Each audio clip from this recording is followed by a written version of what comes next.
Hi, I'm Mike. I'm Scott. And I'm Mark. We are your Screen Machine product support team, and here's another quick tip. Hello, today we'll be showing you how to pin the rotor in your 4043T or 4043TR Screen Machine Impact Crusher. So if you need to do any service work on the rotor, flip the bars, anything like that in there, what you're going to want to do first is pin the rotor so it doesn't spin in there. So we've got this safety pin right here. You'll have to take the keeper out of it. You'll have to line up a hole on the crusher. So open your door here, line up a hole in the crusher that I'll show you in a second. I've already got it lined up for simplicity here in the video.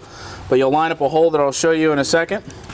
You'll put this pin in there so that that actually goes into the rotor itself, which it just did.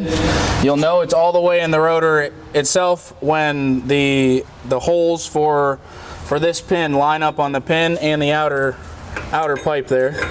So you'll put your keeper pin back down in there, make sure that is, so that can't come out. Now, if you try to spin the rotor, it won't move. So if you need to do any service work, that's what you want to do. Now let me take the pin back out. I'll show you how to see what hole you need to pin it in. There's multiple around the rotor. So easiest way to see where the hole is at is to take that pin out and look through this pipe here until you can see that the hole's there, and then you can put your pin in. But in order to find it, or so you can see what I'm talking about, spin the rotor by hand, make sure your hands or fingers are right out of the way.